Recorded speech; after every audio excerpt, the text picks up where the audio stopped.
800,000 kilometers around Europe by electric car. Now it's more, it's around 1 million. Oh, wow! Fast, charged, electromobile. Welcome to EV Generation, a place where the future becomes reality.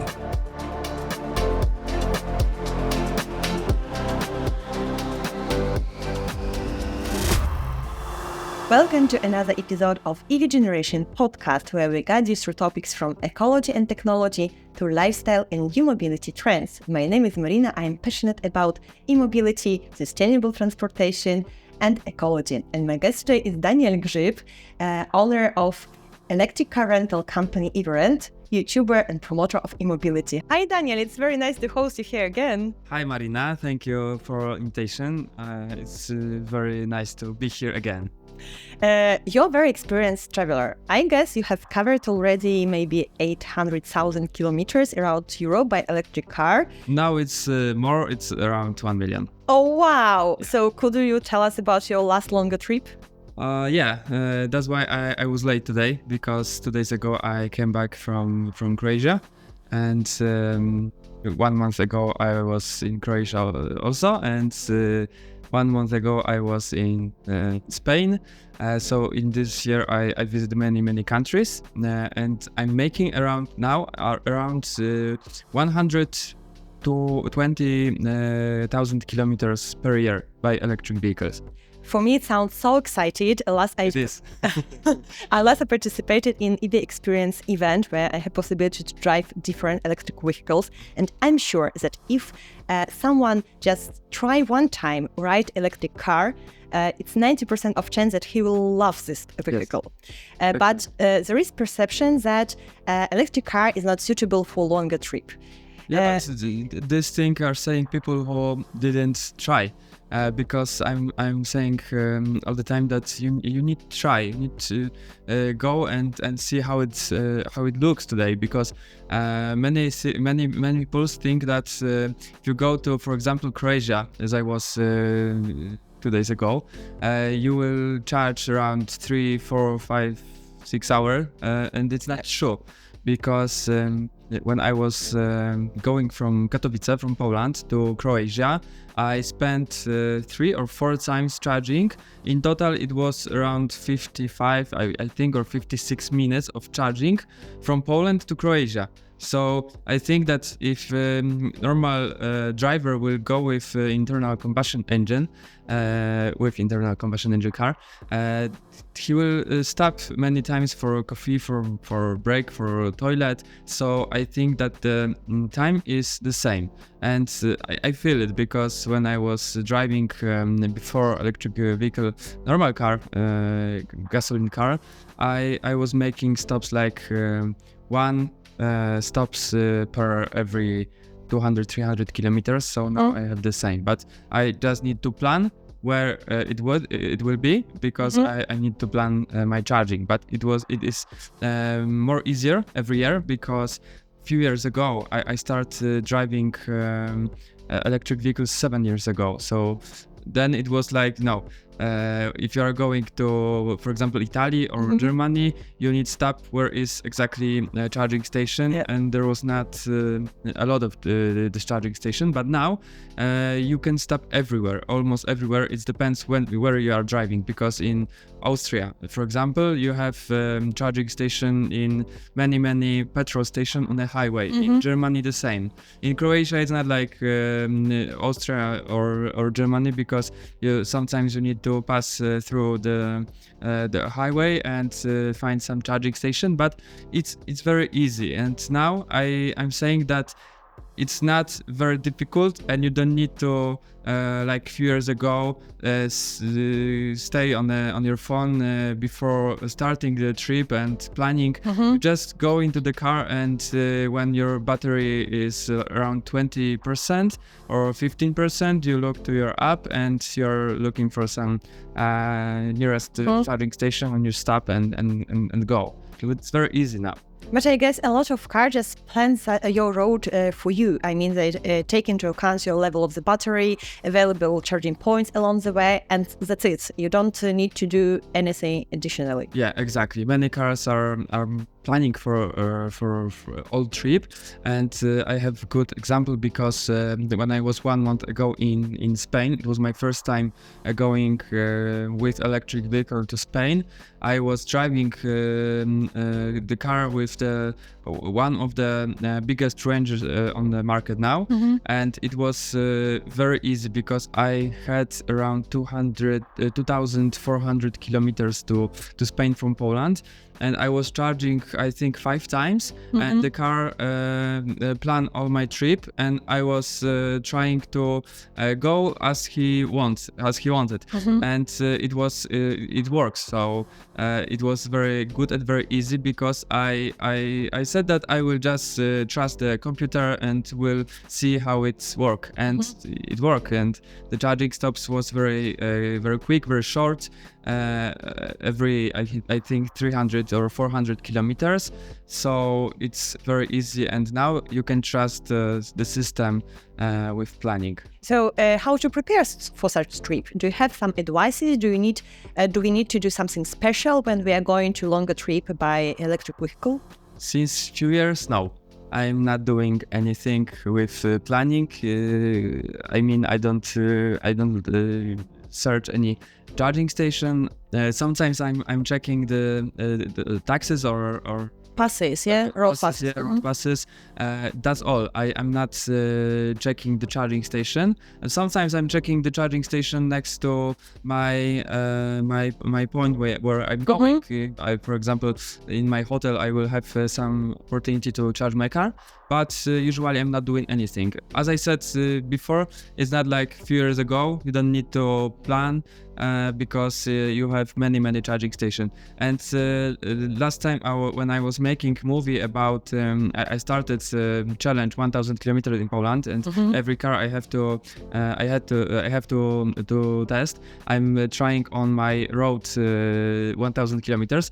I was checking that there is around 30 or 40 charging stations. And I need usually around 4 or 5 stops, and I have like 40 or 30. So you can see on this that it's working very well. And now you can choose if, for example, you want this petrol station, you want this fast food, you want this place. It's not like a few years ago that you need to go here and it's only. And that's all, and you have no choice. Exactly. Do you have some cables with you? Some special things for electric cars that you have to take? Yes, I have my normal cable pack, I can say.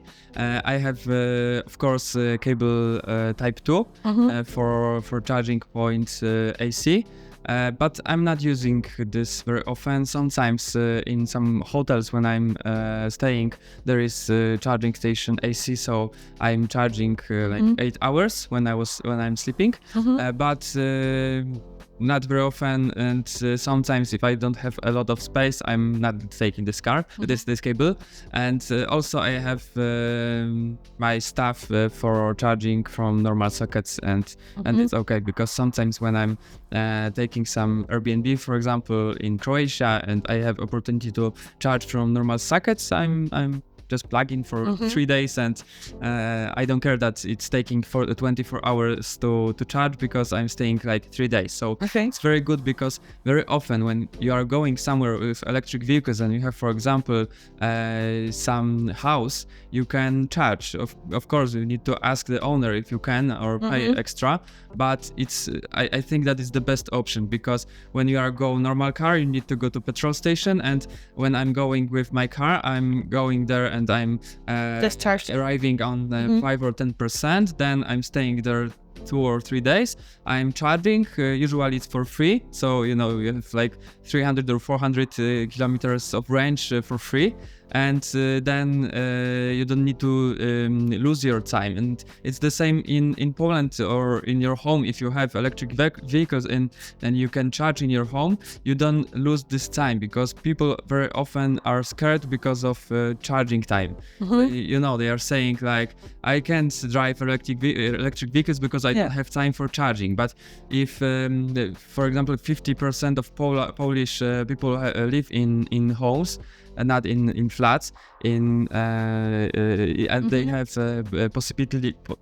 have possibility to charge their vehicles in home, they are not losing because you can count that it will take around 5 seconds to plug in and plug out, and that's your time of charging, and it's cheaper and better. So it's the same if you are going on vacation. You can plan your destination and maybe find, because in many applications like Booking or Airbnb, you can check the charging station. So you can filter and choose the place where and I remember 7 years ago when I was driving, I was wondering when they will add it to Booking that I can charge my car in the destination, and they did it, and now it's working very, very well, because many times I'm putting this and I'm looking for some hotel where I can charge. Some advices about charging. I mean, for example, that the better wait for 10% of the battery, or maybe for 5%, and you go and charge. You charge for 100% or for 80%. So what advice is about charging? Not 100 for sure. I will explain why.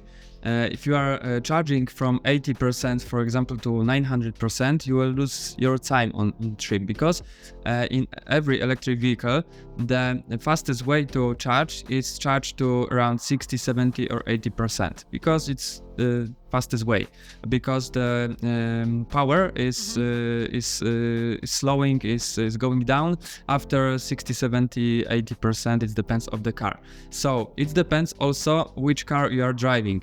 When you, for example, have the newest car which can charge around 250 kilowatts, I'm usually making that I'm charging to up to around 70%, and then I'm going to the next charging station. And in Poland, sometimes I'm making that. It's my practice that if you, for example, charging, and now you have, for example, 50%, and the charging power is around 100 kilometers, and your next charging station is 120 kilowatts, for example, you should end your charging session and go to next charging station to reach the maximum power again. I don't know if it's clear what I'm explaining, but it means that so if charging power is going down, it's no sense to stay in this charger. It's better to go to the next one, which have higher power, and just charge with this higher power. Yes, because if you will discharge your car, you will again reach your maximum power. So it's very... It will be faster and more efficient. Yeah, and in my oldest car in my fleet, which I drove around 500 to 25, around 1,000 kilometers, it's very, very difficult to charge to 100% because of the degradation of battery. So when I'm driving, I was 2 days ago with this Tesla in Croatia. So my charging was very funny, because I was charging from 10 to around 40, 50%, and I was making next 150 or 200 kilometers, and then I was again charging 40% of battery, because it's the fastest way to travel. But with new cars, like I was in Spain, I was charging sometimes to 80%, because newest car has a big curve of charging, so they can still reach big power in around 80% or 70%. So with new cars, it's not very important, but in this oldest one, it's important. If you want, I'm saying that this practice will maybe save around 20 or 30 minutes on your way. So it's not like, it will be 2 hours later or faster.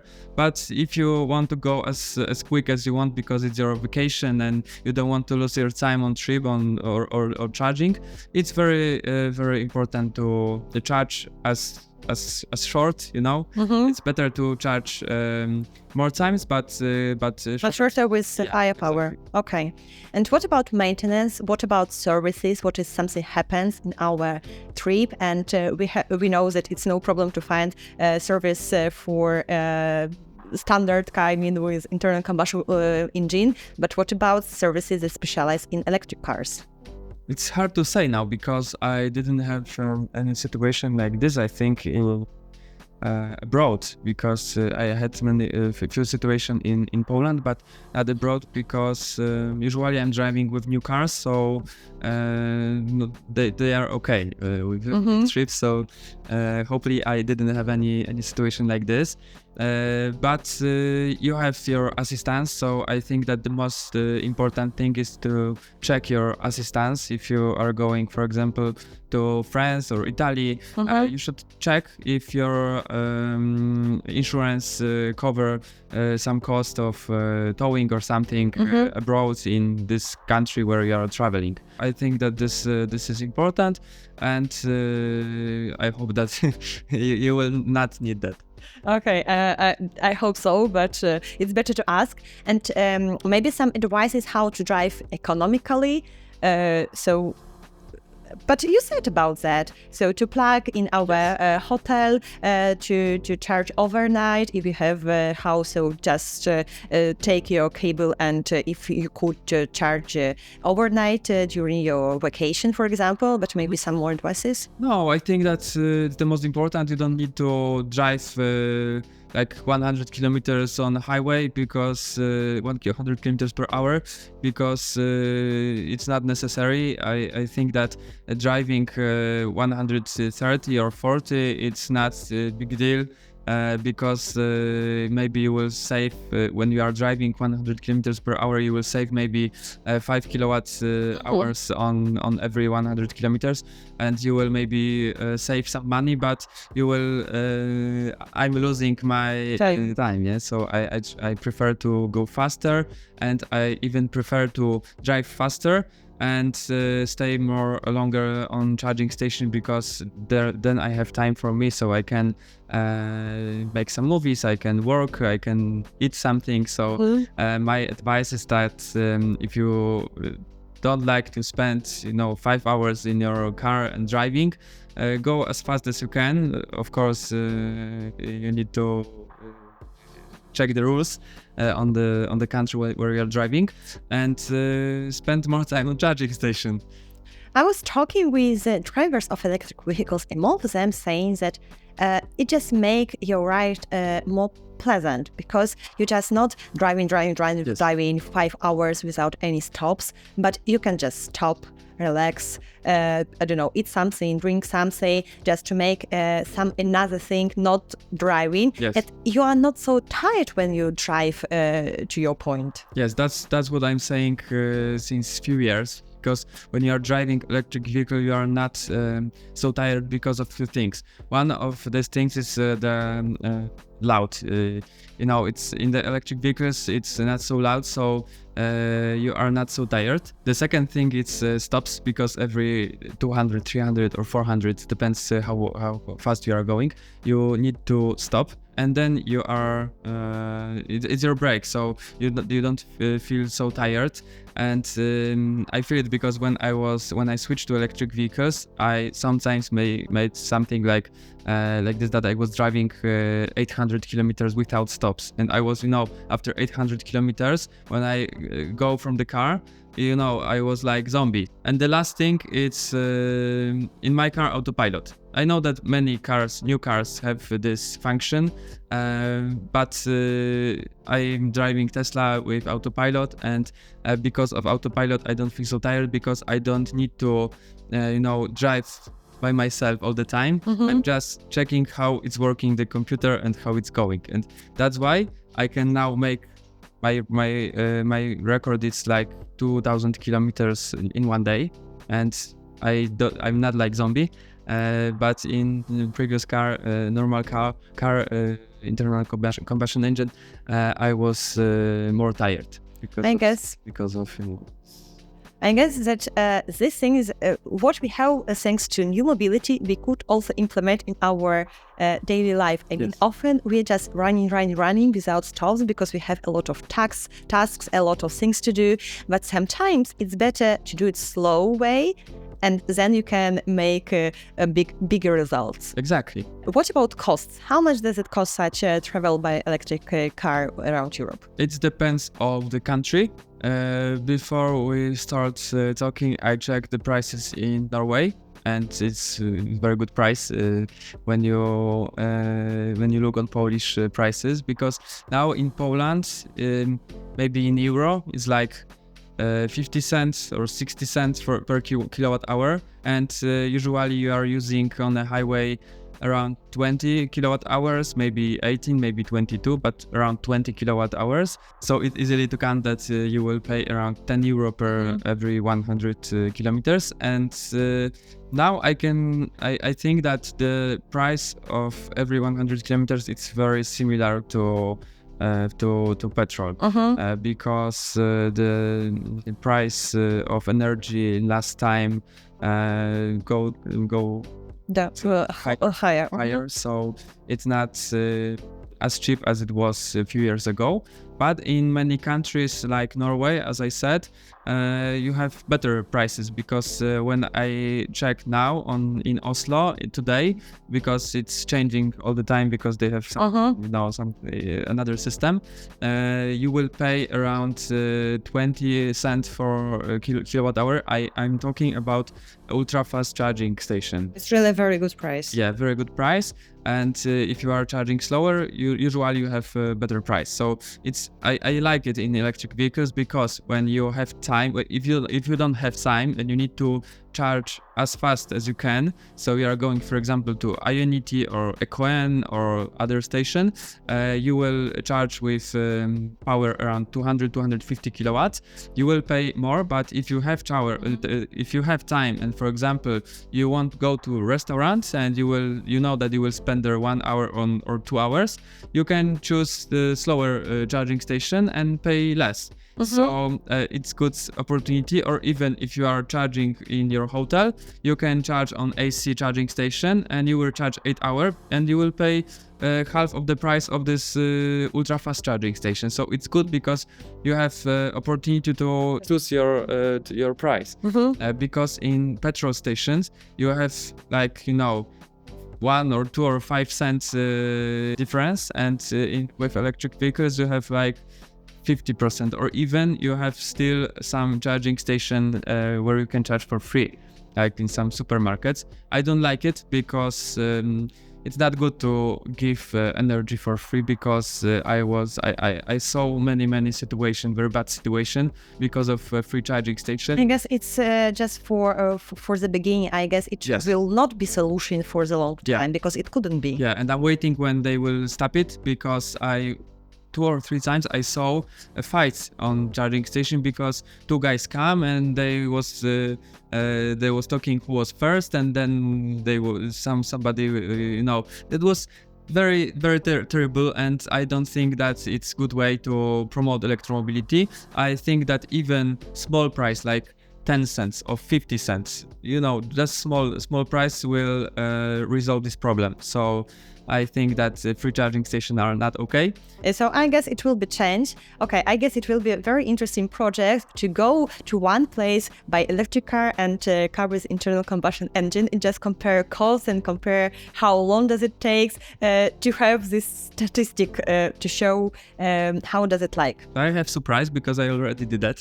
Oh! A few weeks ago I started my new project, where when I was few weeks ago I started my new project, and I'm driving every car which I have to test on this road, as I said before, on 1000 kilometers. So I'm checking all of electric vehicles which are available now on the market. So I made around 6 or 7 tests since I started, and to compare it, I took one diesel car.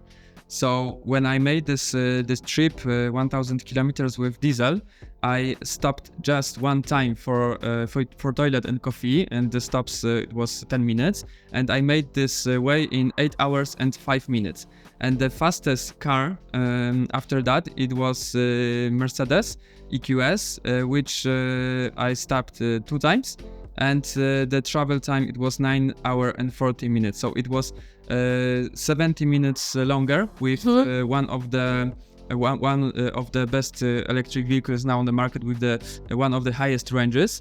And you are very close. And I'm saying all the time that I think that 2, 3, maybe 5 years, and we will have electric vehicles which can drive 1,000 kilometers without charge, because now I made this trip with 2 stops around 30 minutes, but I'm very often saying that we don't need this car. We don't need 1,000 kilometers of charge, of range, because it's very difficult to do it. I think that if you will have because in normal life, it's a very rare situation when we have to do such big distances. Exactly. When I was driving this diesel, I made 7 hours without stops, and it was very, very, very uncomfortable for me. So I think that we don't need that, because if you have bigger battery, you pay more. So I think that it's better to buy a car cheaper and have many charging stations. So I think that this is the most important, to build infrastructure to charging this fleet of cars. And I think that when I'm driving on Germany or Austria, these countries where the charging infrastructure is very, very good, or Norway or Sweden or Finland, you don't need 1,000. You need 300, 400 real range. Real, it means that you can drive 140 kilometers per hour on the highway, and you will make this 300 or 400 kilometers. And you just need every charging. You need charging station on every petrol station. Just to make it very easy. Exactly. Okay, so last traditional question: if you could change one thing in e-mobility world, what could it be? It's very difficult, because there is few things to repair, I can say. I think that charging station is the most important. We need more and more charging station, because now we have big infrastructure, but when I was driving on holidays to Croatia last time, I had some few problems with charging slots, because there was not enough places. Like, have 4 charging station and 5 or 6 cars. So I think that we need more charging station. Of course, legislation to make it easier, because I know that for companies who are producing or who are implementing charging stations, very difficult sometimes to do it, and they have to wait a lot of time. But I think that we are on a good way, and I think that in next few years, market will change a lot. I'm since 7 years in electric vehicles, so I can see this progress, and I'm very impressed how it looks 1 year ago and how it looks today. And I know how it look. I think that I know how it will look in next 1 year. But we need more charging station. Of course, I can see. We can meet in 1 year again in this podcast studio and just discuss what the changes we can witness in e-mobility world. Exactly. Thank you very much for our talk. Thank you. It was a pleasure again. Me too. And I invite our viewers and listeners to join us to the next episode of EV Generation podcast, which will be published next Thursday in our YouTube channel. And don't forget to sign up to our newsletter to get the first news from e-mobility world. Fast, charged, electromobile, EV generation. A place where the future becomes reality.